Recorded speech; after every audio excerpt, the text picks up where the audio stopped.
What is churn? How do you calculate it? And how does it affect your membership or subscription business? In this episode, I'll explain all that and more. Before we dive in, press the like button and also subscribe to this channel to make sure that you're the first to know about future episodes. I'm Robert Skrob, and this is the show that helps your membership or subscription business to be unleavable.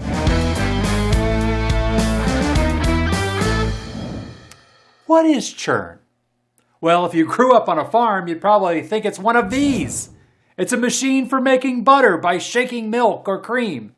For the rest of us, churn in the business world usually relates either to the rate of employee turnover within a business or more commonly to the number of customers or subscribers that cancel within a given period. You might have heard to it as referred as churn rate or attrition. Either way, it's simply a measure of the percentage of customers who stop using your product or service. You may have heard the saying, you can only improve what you measure. And that is so true. It's important to track the stats within your business, but even more importantly, you need to track the right stats, the one that usually help you understand what's really going on. Sadly, many subscription business owners fail to track churn, which is a big mistake, by focusing only on tracking their monthly net income. And evidently, and seemingly out of blue, they face a big shock when their income suddenly takes a nosedive.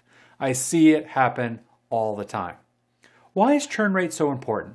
Well, whereas net income naturally fluctuates according to a wide variety of factors, such as how much you spend on customer acquisition each month, the customer churn rate is a much better indicator of how the business is really doing. If you're constantly losing lots of customers, that's a big red flag that needs urgent attention.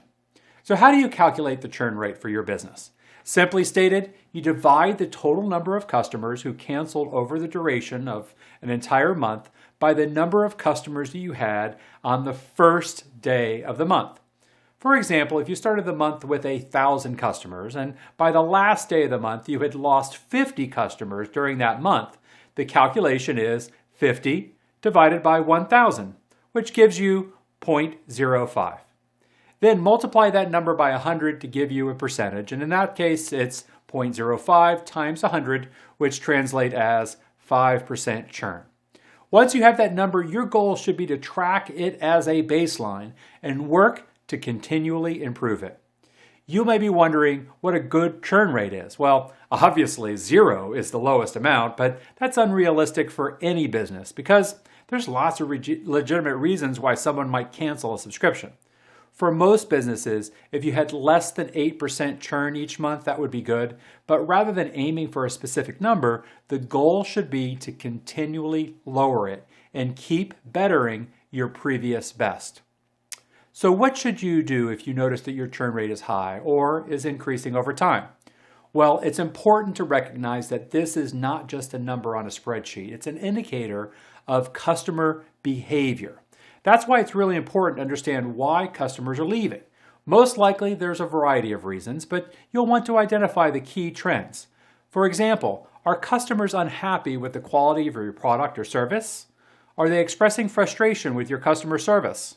Are they claiming it's too expensive? Has a competitor made them a better offer? These are just examples, and there's many more reasons why customers churn, and this is one of the areas where I help subscription companies. I can look at their metrics and understand what's really going on under the surface. More than that, I can help them design systems and strategies for retaining more customers for longer. If you'd like my help with that, feel free to reach out to me at rs@beunleavable.com. So why is it so important to spend time and effort on tracking and lowering churn? Well, in short, it's much cheaper to keep a customer than it is to acquire a new one. According to the report by the Harvard Business Review, acquiring a new customer is anywhere between 5 to 25 times more expensive than retaining an existing one, depending on the industry you're in. And yes, acquiring new customers is always a costly process. Aside from the sales, advertising, and marketing costs, you have to educate new customers about how to use and benefit from your product. And there's also a disproportionate amount of customer service needed during the onboarding phase. In other words, there's a big upfront investment involved in acquiring and looking after each new customer or subscriber. Once that investment has been paid off, the profit increases, and the longer each customer stays with you, the larger that profit. The bottom line is, losing customers is bad for business. You should be doing everything possible to lower customer churn. Again, if you'd like my help to optimize the profits in your subscription or membership business, drop me an email at rs@beunleavable.com.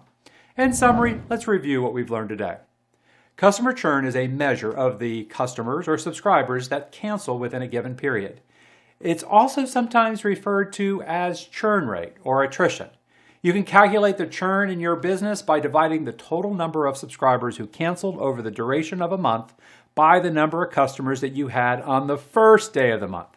Once you know that number, it's important to track it, understand the reasons why subscribers cancel, and aim to reduce that churn rate.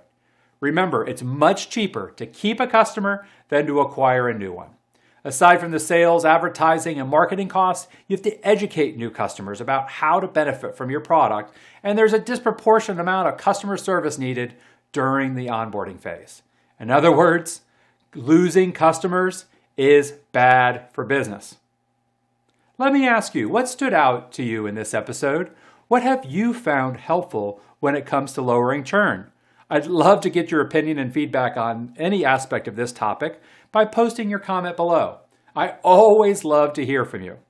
Always remember to like and subscribe if you haven't done so already, and that way you'll be the first to know when new episodes are available. And finally, check out this video for more information on how to improve the retention in any membership or subscription business. Enjoy that information, and I'll see you next time on Be Unleavable.